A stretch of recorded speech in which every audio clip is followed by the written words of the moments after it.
de Purim. Os irmãos que estão lá fora, vamos entrar, hein? Oremos ao Senhor. Eterno Elohim, eterno Deus, mais uma vez estamos aqui buscando a Tua face, a Tua presença, para que Tu possas usar o Teu vaso nesta hora.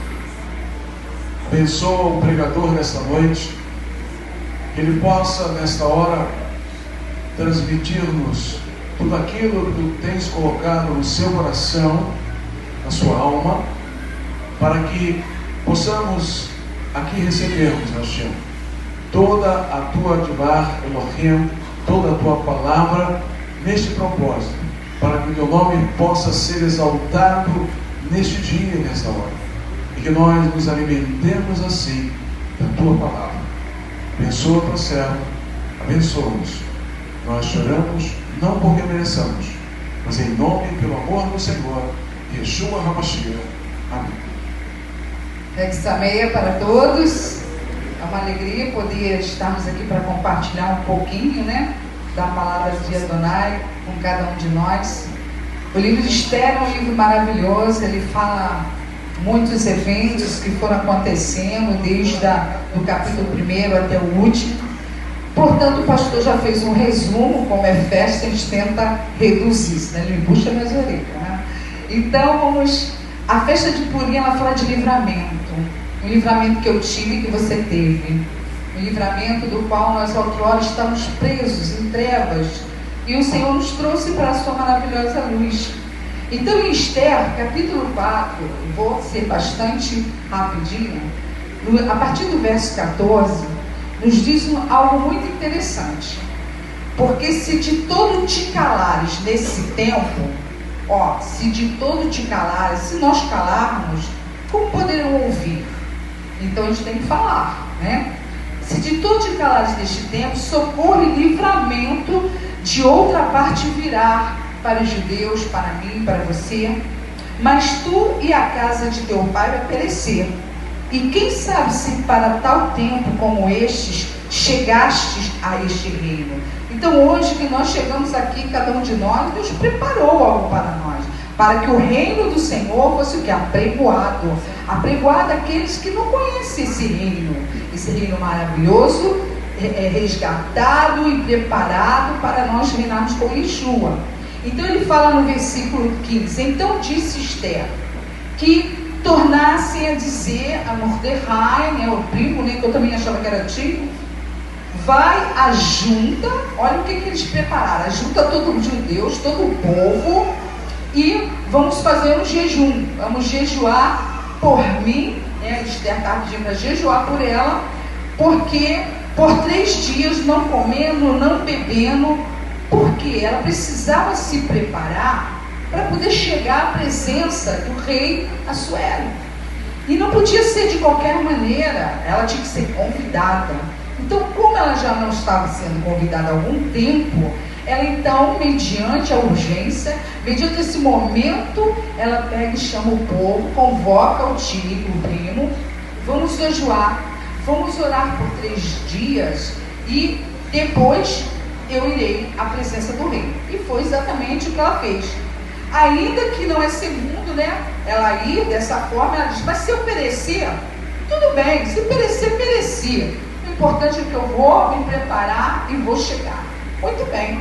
Então, ela se preparou com uma unção, ela foi ali, ficou jejuando para poder se apresentar com calma. E aí no verso 5, no capítulo 5, de 1 a 3, ele diz assim, como que ela se preparou e como que ela chegou à presença do rei. Sucedeu que depois do 3º dia, olha que ficar 3 dias de jejum não é fácil, Mas se a gente começar a treinar o nosso corpo, a gente fica ainda mais com um propósito.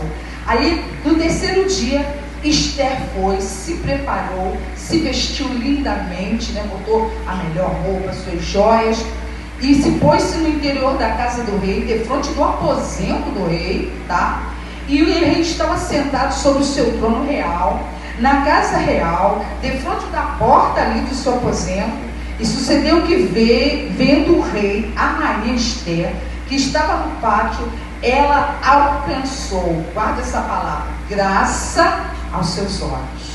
Alcançou graça. Ele olhou para ela, os olhos dele brilhou, ele ficou maravilhado, o coração dele palpitou, ela alcançou graça. E o rei apontou para Esther com o seu cetro de ouro que tinha na sua mão, e Esther chegou e tocou a pontinha desse cetro. Ele foi lá, venha minha rainha, e ele tocou lá na pontinha, ela tocou na pontinha do cetro e se achegou. E então o rei lhe disse: que o que tu tens, rainha Esther? Ou qual é a tua petição? Até a metade do reino te darei. Olha, como que diz assim, já está na minha, o rei, já estou com tudo na mão para poder alcançar o objetivo para o qual eu estou aqui. Porém, ela sábia, quietinha, e ela nos fala assim no verso 8: se achei a humildade, se achei graça aos olhos do rei, e se bem parecer ao rei conceder-me a minha petição, outorga-me o meu requerimento, e venha o rei com Amã ao banquete que lhes hei de preparar, e amanhã farei conforme o mandato do rei. Então ele disse assim: olha, prepara um banquete, chama Amã, venha aqui a tua presença, e aí eu vou falar-lhe sobre a minha petição. Bom, lendo esse pedacinho de palavra, a gente vai saber para onde, irmãos? A gente entende já uma analogia com Mashiach. Quando nós lemos ali em Hebreus, capítulo 4, verso 14 a 16, para nós alcançarmos a misericórdia de Deus, o seu amor, também tem uma caminhada, né? Eu vou ler para vocês ali em Hebreus capítulo 4, quem por acaso estiver com a palavra do Senhor aí, no verso 14, nos diz assim: visto que temos um grande e sumo sacerdote, todos nós, tá?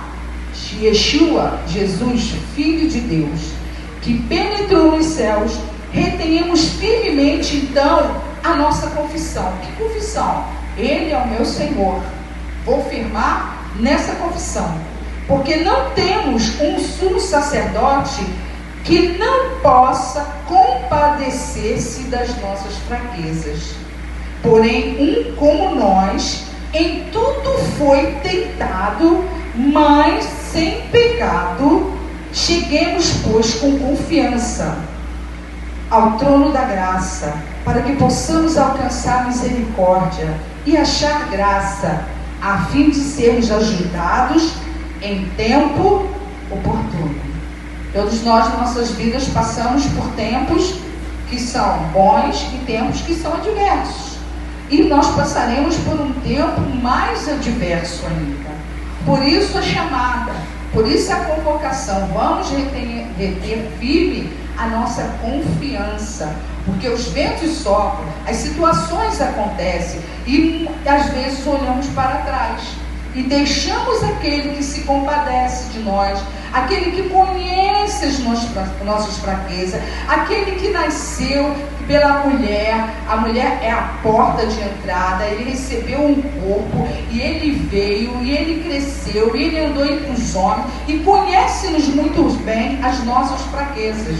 Então, e ele também foi tentado como nós somos até o dia de hoje. Tanto que quando nós fazemos a oração do Pai Nosso, nós dizemos o quê? Livra-nos da tentação, porque o tempo todo somos rodeados de várias tentações, de várias decepções, de várias situações. Então precisamos clamar para que aquele que conhece a nossa vida, conhece o nosso andar, o nosso pensar, o nosso falar, há de agir no tempo oportuno que eu preciso, com a sua misericórdia. E no verso, voltando lá para Esther, perdoe, 14, 16, já vimos, né? Efésios 2, perdão, capítulo 2, versículo 1, a gente começa a correr, Efésios 2, capítulo 2 também, a partir do verso 1, fala que essa salvação ela é alcançada por uma graça. A graça que nenhum homem hoje tem esse direito, mas ele recebeu, lutou por essa graça por nossas vidas. E ele nos fala assim: e nos vivificou. Por que ele nos vivificou? Nós estávamos o quê? Mortos. Ao livramento, nós estávamos mortos nos nossos delitos, nos nossos pecados, na nossa ignorância de não conhecer. Estávamos mortos em ofensas e pecados, em que no outro tempo andávamos, conforme o que nós conhecemos, conforme o que nos ensinaram, conforme a cultura que recebemos, o ensinamento de nossos pais.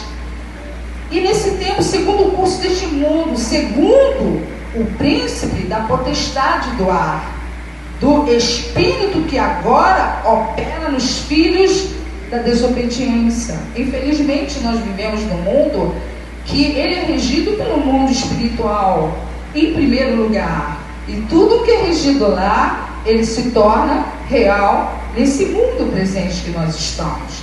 Então nós temos ali potestades no ar que operam contra os filhos da desobediência, entre os quais todos nós também um dia andávamos.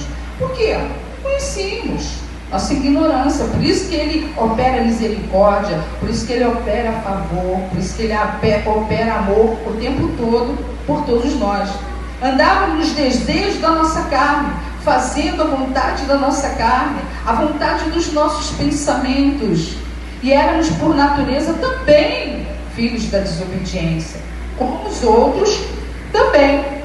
E ele então veio e nos vivificou, entregou a sua vida naquele madeiro, andou, nasceu para ser de uma mulher, para tomar forma de homem, para saber exatamente como nós somos, para poder apregoar hoje para você e dizer: você pode, você consegue, você é um escolhido do Senhor, sim. Ainda que as lutas venham, ainda que os problemas venham, você é um vencedor comigo.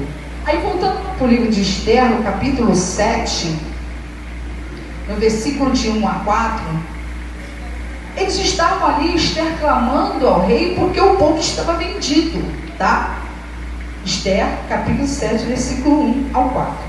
Vindo, pois, o rei com Amã, aquele que se levantou como inimigo, representa, prefigura o inimigo das nossas almas hoje, para beber com a rainha Esther. E disse também o rei Esther, no segundo dia, no banquete do vinho: qual é a tua petição, rainha Esther? E se te dará. E qual é o teu requerimento? E até metade do reino se te dará. Então respondeu a rainha Esther e disse: se, ó rei, achei graça a teus olhos. Olha ela de novo, colocando essa posição, como nós devemos todos os dias colocar diante do nosso Deus. Será que Ele tem olhado para nós e tem achado graça em nós, em nossas vidas? Nossas vidas têm sido um perfume nas suas narinas. Nós estamos a noiva bela, preparada para chegar diante do Senhor e ofertar nossos sacrifícios a Ele. Então aqui ela disse, se eu achei graça aos teus olhos, se te bem parecia, ó rei, desse-me a minha vida como minha petição e o meu povo como meu requerimento, porque estamos vendidos, e eu e meu povo, para nos destruírem, matarem e lançarem a perder. Se ainda por servos e por serva nos vendesse, calar-me-ia, ainda que o opressor não recompensaria a perda do rei. Então ela ali, falou: Senhor, que Ele ache graça em meus olhos, para que o povo possa ser livre. Aí você faz uma outra analogia com Yeshua, quando ele risca aquela cédula que tem contra nós na mão daquele que é inimigo do homem. Quando lemos ali em Colossenses capítulo 2, versículo de 13 a 5 a 15, Colossenses capítulo 2, de 13 a 15, diz assim: e quando vós estavais mortos, não estávamos? Quando estavais mortos nos pecados e na incircuncisão da vossa carne, Ele vos vivificou juntamente com Ele, perdoando-vos todas as ofensas, havendo riscado a cédula que era contra nós nas suas ordenanças, a qual de alguma maneira nos era contrária, e tirou do meio de nós, cravando na cruz. Então, toda aquela vida que nós andávamos outrora, contra Deus, contra o seu reino, contra os seus ensinamentos, ele tirou da mão do inimigo, no mundo espiritual, tirou da mão do inimigo e cravou naquela cruz, te libertando dessa célula, dessa acusação daquela pessoa que você era. Então Yeshua veio e fez isso, porque nós estávamos também vendidos no nosso pecado, e despojando os principados e potestades, os expôs publicamente, e deles triunfou em si mesmo. Aleluia! Então, voltando lá para o livro de Esther, tirou então o rei o anel. Yeshua também fez isso, tirou também o anel e selou. Voltando lá para Esther, já no capítulo 8, vamos ler de 1 a 2. Então, naquele mesmo dia, deu o rei Assuero a rainha Esther a casa de Amã. Toma, meu filho, está aí. Inimigo dos judeus. E Mordecai veio perante o rei, porque Esther tinha declarado o que ele era. E aí o que ele fez? Ele pegou seu anel, o anel que dava o selo, era o sinete do rei, em cima de algum documento. Então ele tirou o anel que ele tinha tomado da mão de Amã, o qual estava ali com esse anel, para poder selar documentos, determinar ordens. Ele tirou e colocou na mão do primo de Esther, Mordecai, colocou na mão dele. E Esther pôs a Mordecai sobre a casa de Amã. Ele disse: desci daí, que você vai fazer com a casa dos inimigos de Deus. E aí, voltando nós ali para Efésios capítulo 1, versículo 13 e 14, aleluia.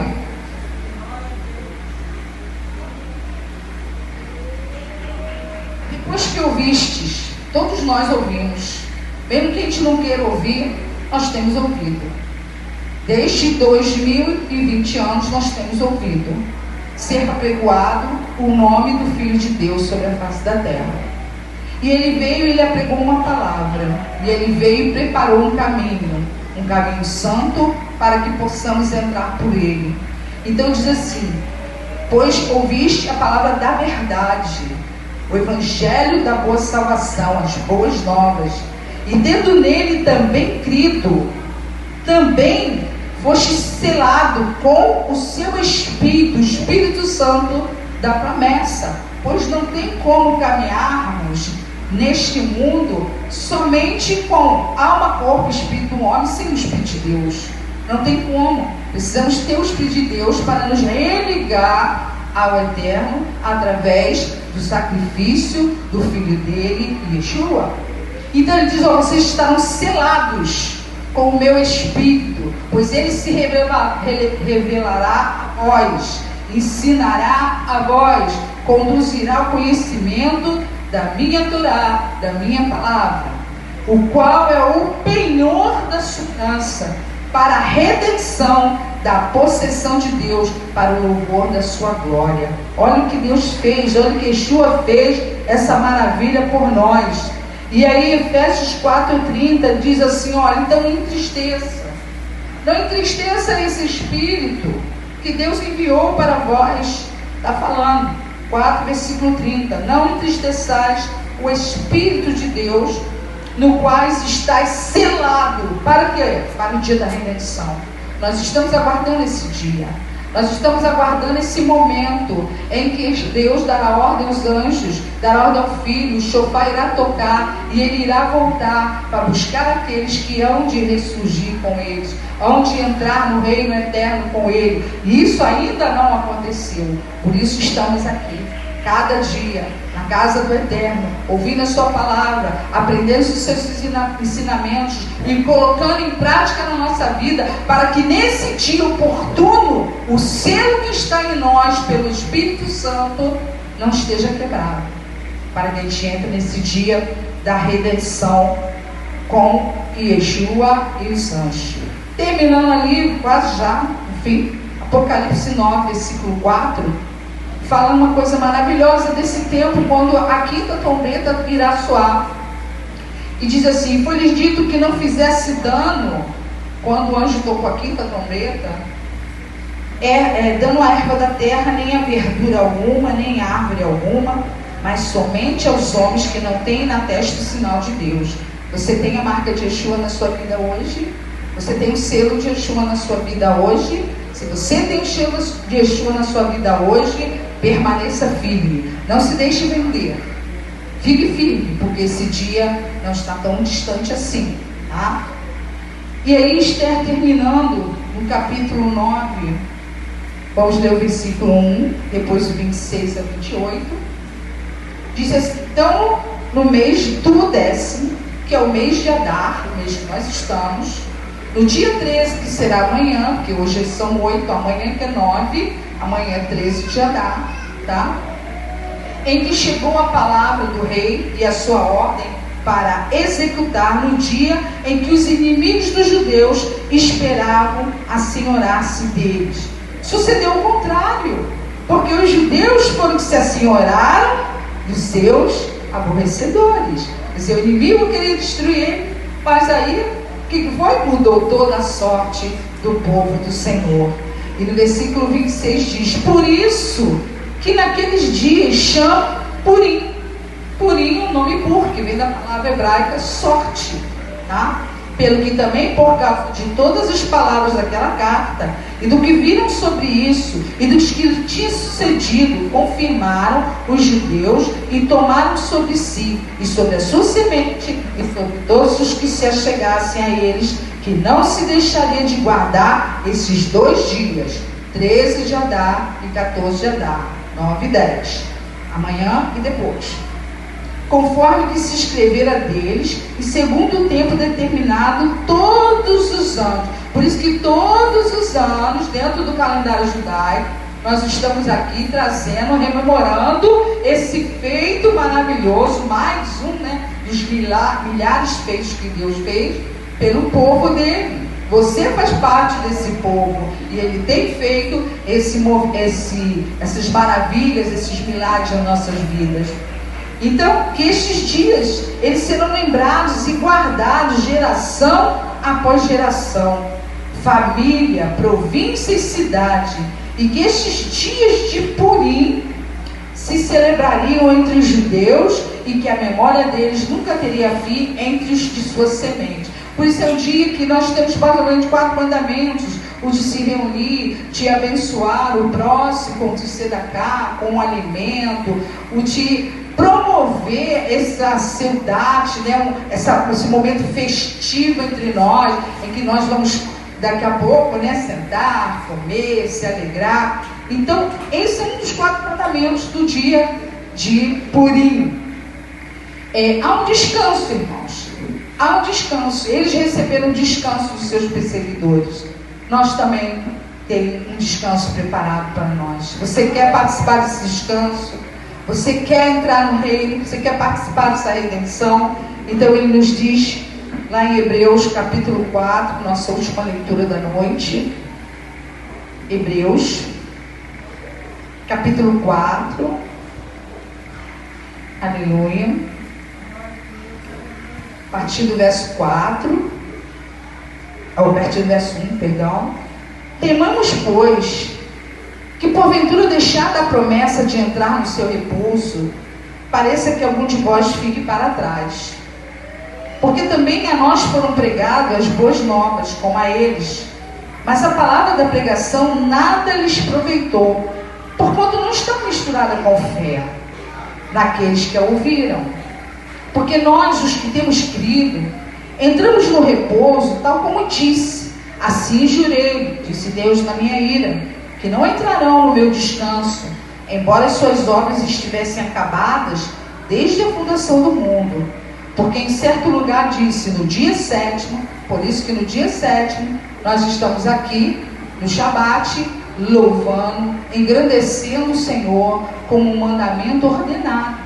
Santificado esse dia, estamos aqui nos preparando, ensaiando para esse momento maravilhoso que teremos com o Senhor, esse descanso sabático. E repousou Deus das suas obras no 7º dia. E outra vez disse ele nesse lugar: olha, vocês não vão entrar no meu repouso, visto pois que resta que alguns entrem nele, e que aqueles a quem primeiro foram pregadas as boas novas não entrarão por causa da desobediência. Então por isso nós temos que nos manter firmes, porque se a gente não se manter firme, se porventura no meio da caminhada nós olharmos para trás, nós começarmos a desobedecer, a gente não vai entrar nesse descanso. Isso aqui é um alerta, é um ensinamento para que nós estejamos atentos.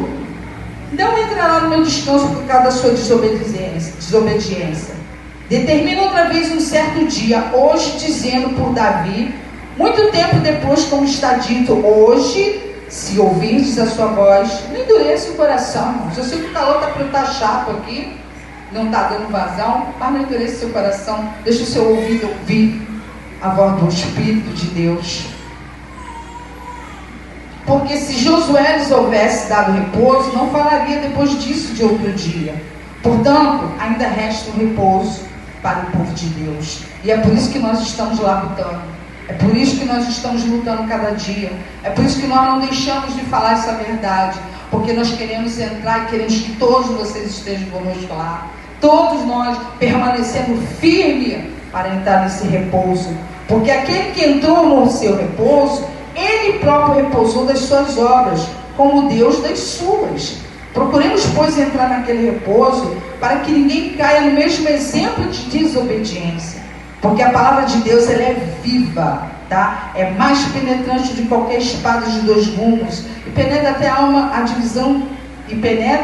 a divisão da alma e do espírito e das juntas e medulas, e é apta para discernir os pensamentos e a intenção do coração. Essa é a palavra de Deus, ela discerne tudo. E não há criatura alguma encoberta diante dele. Deus nos conhece no mais profundo, mais do que você mesmo se conhece. Ele te conhece, ele te formou, ele que te colocou no ventre de sua mãe. Então ele te conhece muito bem a sua história. Então não há criatura encoberta diante dele. Ante todas as coisas estão nuas e patentes aos olhos daquele com quem temos de tratar.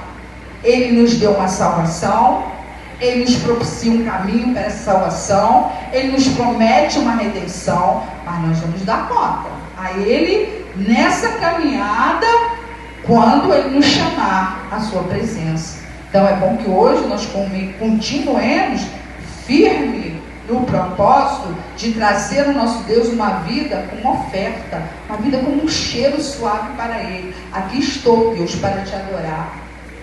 Grande é o Senhor e digno de ser louvado. Aqui estou para dançar para o Senhor. Aqui estou para cantar para ti. Aqui estou para falar do teu nome a todo aquele que está à minha volta. Porque o bem que eu quero para mim é o bem que eu quero para vós. Nós estamos aqui no único propósito, não só para vir comer um grande jantar, não só para uma saudade, mas principalmente para nós comer a comida espiritual que nos eleva e nos coloca num caminho de salvação. Porque o nosso Deus, ele é justo, ele é fiel, ele é justo e ele diz que vai tratar conosco. Então a gente tem que olhar um pouquinho para a nossa volta, olhar o mundo, tudo que está acontecendo, olhar os sinais que já estão aí à nossa volta, no mundo, e não ficar achando que não está próximo à volta do Senhor, porque ela está. Acorde e ouça o que o Espírito está dizendo à igreja hoje. Estamos nesse caminho, num caminho dessa busca, desse descanso, e temos que perseverar para entrar nele. Não é fácil, é difícil estar dentro da congregação, é difícil se manter firme. A gente luta dia e noite com as nossas orações, com a confiança em Deus, chamando Ele à nossa presença, para conversar com Ele, para permanecer firme, porque tudo que acontece à nossa volta, irmão, nos empurra para fora. As decepções, as tristezas, os problemas. Achamos que Deus esqueceu de nós, mas Ele não se esqueceu de nós. Ele conhece cada um aqui, cada um. Então, assim como estava vendido naquele tempo o povo de Israel, todos nós também estivemos um dia, quando não conhecíamos a sua palavra, quando não conhecíamos a sua verdade. Mas a partir desse momento que a gente passou a conhecer, nós entendemos que nós precisamos dela. Nós precisamos buscar, lutar por esse descanso sabático. Precisamos lutar cada dia. Não vai ser fácil. Ninguém pense que entrar para o reino de Deus é algo fácil, porque não é. É muito difícil. Mas se nós permanecermos no caminho, dia a dia, orando, se alimentando dessas promessas, nós vamos chegar lá. Todos nós vamos chegar lá. Ainda que Deus escolha a mãozinha aqui, ainda que caia um pouquinho ali, porque nós somos, infelizmente, um pouquinho frágeis, né? Frágeis diante de situações, mas Ele nos fortalece. Ele diz que não dá prova que a gente não suporta. Ele diz que não nos conduz a situações que não tem solução. Sempre Ele tem uma solução, porque Ele nos amou. E Ele nos amou de tal maneira que Ele enviou o Seu Filho. Que Ele escreveu essa palavra maravilhosa para nós. Então que nesta noite você possa guardar na sua vida a passagem de Puri como algo maravilhoso para você. Mudou a minha sorte, Puri. Mudou o que eu era. Eu era assim. E eu não sabia que era tão bom estar do outro lado. E a partir do momento que eu experimentei essa maravilhosa luz, eu quero permanecer nela. Então que nós oremos e continuemos nessa maravilhosa luz. Graças a todos.